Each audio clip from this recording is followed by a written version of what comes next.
তুমি দুনিয়ার আকর্ষণ কমাও, দুনিয়ার মায়া কমাও, দুনিয়ার প্রতি তুমি আসক্ত হইও না, দুনিয়ার প্রতি যেন তোমার অ্যাট্রাকশন না বাড়ে, দুনিয়ার ধোকায় তুমি পড়ো না। ইউহিব্বুকাল্লাহ, আকাশের রব জমিনের রব আল্লাহই তোমারে ভালোবাসবে। সুবহানাল্লাহ পড়েন।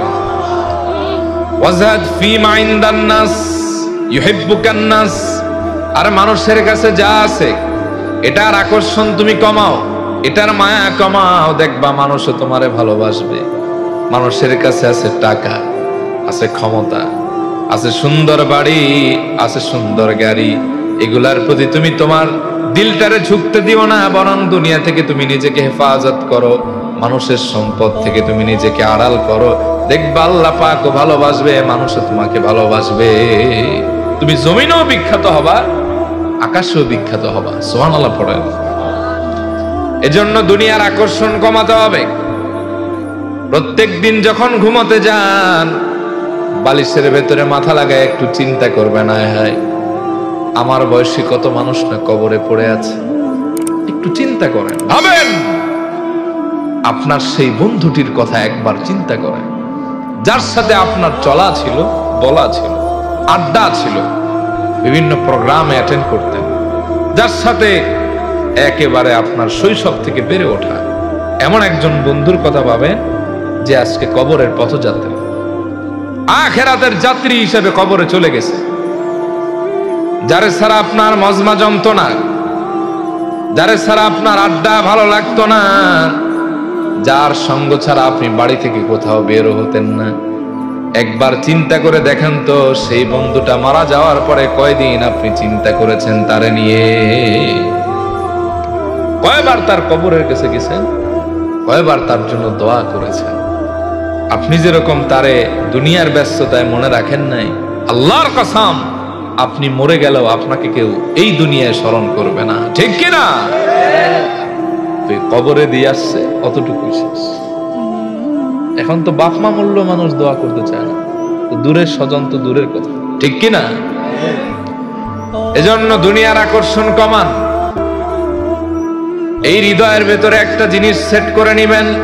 কষ্ট হইতেছে মনে হয় আপনাদের, না ভাই? কষ্ট হয়?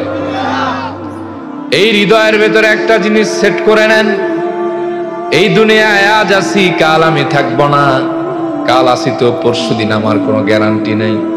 আমি যেহেতু এসেছি আমাকে যেতেই হবে, কিন্তু আমি কি জবাব দেব এটা একটু ভাবেন, দেখবেন দুনিয়ার আকর্ষণটা অন্তর থেকে চলে যাবে। আপনার আর দুনিয়ার কোনো জিনিস কাজ করবে না, আখিরাতের প্রতি আপনার মনটা ঝুঁকে যাবে, আপনার হৃদয়ে আল্লাহ পাকের একটা আলাদা দয়া থাকবে।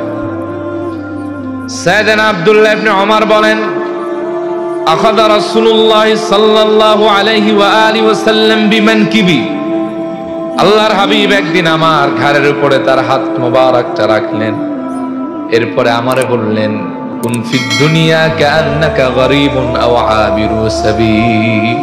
ও ইবনে ওমর, দুনিয়াতে তুমি এমন ভাবে থাকো জানো তুমি একজন মুসাফির অথবা একজন ফকির, নিঃস্ব, দুনিয়ায় তোমার কিছু নাই।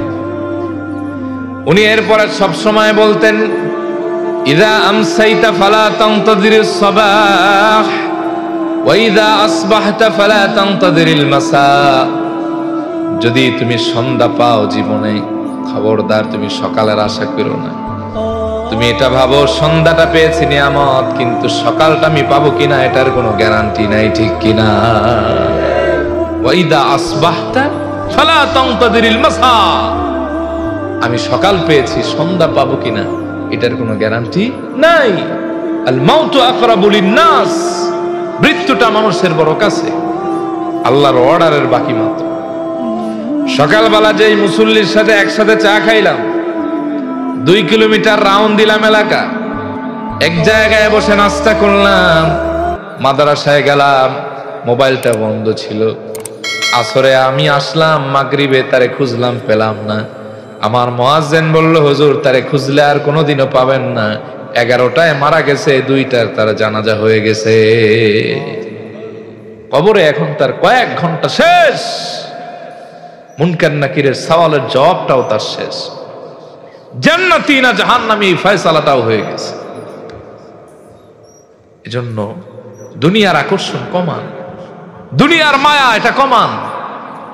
এই বন্ধু প্রকৃত বন্ধু হবে না যদি এটা নেককার না হয়। এই পিতামাতা আপনার কাজে আসবে না যদি সে নেককার না হয়। আপনার পরমা সুন্দরী স্ত্রী আপনাকে নাজাতের ব্যবস্থা করে দিতে পারবে না যদি সে তার নাজাতটা নিশ্চিত না করতে পারে। একটু ভাবেন, চিন্তা করবেন দৈনিক কয়টা গুনাহ করলাম আর কয়টা ভালো কাজ করলাম। এই অবস্থায় আমার মওত হয়ে গেলে আমার কি হবে? আমি যে রাত্রেবেলা ঘুমালাম, যদি সকালবেলা আমার চক্ষুটা না খোলে তাহলে তো আমার কবরের যাত্রী হতে হবে, পরকাল শুরু হয়ে যাবে, আমি কি জবাব দিব? এটা ভাবতে দেখেন, দেখবেন দুনিয়ার আকর্ষণ অন্তর থেকে বিদায় হয়ে যাবে। সুবহানাল্লাহ পড়েন। এজন্য আল্লাহর হাবিব বলেছেন, ইদা কুমতা ফি সালাতিক ফাসাল্লি সালাতা মুআদ্দিয়া। তুমি যখন সালাতে দাঁড়াও এমন ভাবে দাঁড়াবা যেটাই তোমার জীবনের শেষ নামাজ। এটা নিয়ে যদি দাঁড়াইতে পারো তাহলে দুনিয়ার আকর্ষণ আর থাকবে না। সাইয়েদনা আলীকে নবীজি বললেন, ও আলী, মৃত্যুরে তুমি কত দূরে মনে করো? বলে, ইয়া রাসূলুল্লাহ ওয়া ইয়া হাবিবাল্লাহ, আমি যখন ওযু করি মনে করি এটাই আমার জীবনের শেষ ওযু, আর সুযোগ হবে না। নবীজি বললেন, আলী, মৃত্যু তো মানুষের এত দূরে নয়, কেউ ডানে সালাম ফিরিয়েছে, বামে সালাম ফিরাতে পারবে কিনা মৃত্যুর ব্যাপারে এই গ্যারান্টি নিশ্চয়তা জগতের কেউ দিতে পারে না। আল্লাহু আকবার।